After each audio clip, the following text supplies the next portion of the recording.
So let's have a look at the activator again. But today the word that we're looking at is fat. Again, it's in capital letters, which tells you that it's one of the base words, and we're going to extend that. Now, if we look at some of these categories, we can see lots of different words for describing someone who is fat. What's the difference, for example, between someone who is plump? Tells you, especially in a pleasant and attractive way. Stevie is a plump, healthy-looking child. Frida's mother was a plump, cheerful woman. Which is not the same as hefty. Let's move this down a bit, and I'll move it across so that you can see it. Okay. Adjective, big and fat, but also tall and strong. So we get a lot of information here that tells us something about these words. Both of Myra's sons were hefty, energetic boys. The mechanic was a big, hefty man who could lift up the front of a truck with his bare hands.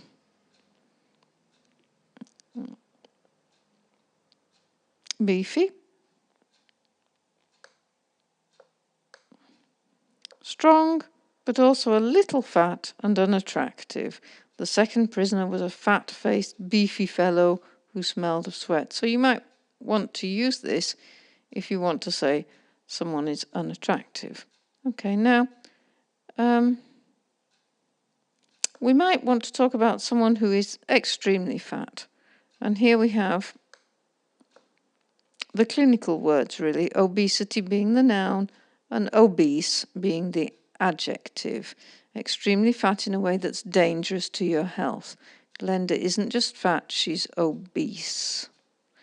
Clinically obese is the collocation in technical language.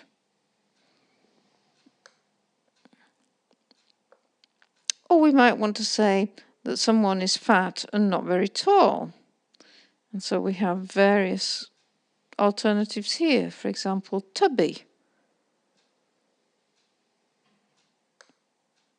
Someone who is tubby is short and has a fat, round stomach. The banker was a tubby, jolly-looking man. Quite a positive word, really, this one. Not too negative. Stout, on the other hand, someone, especially a middle-aged person who is stout, is short and fat. A stout woman in a tweed coat was standing outside the door. Amy was now stout and matronly. So this is connected to aging as well. Sometimes we want to talk about a part of the body that's fat. Or we might want to talk about a fat stomach.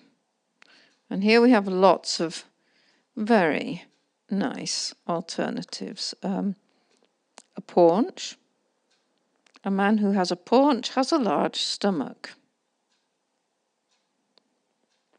A beer gut. This tells you also that it's informal, it's countable. A fat stomach caused by drinking too much beer. His beer gut was popping the buttons on his shirt. At only 17, Lonnie already had the beginnings of a beer gut. Or a nice one is a spare tire. All of these are quite graphic. A ring of fat around the waist. You should go on a diet. Look at that spare tire. So, again, here we have a few examples of how you can use the activator to expand your vocabulary and to use words in a very precise way.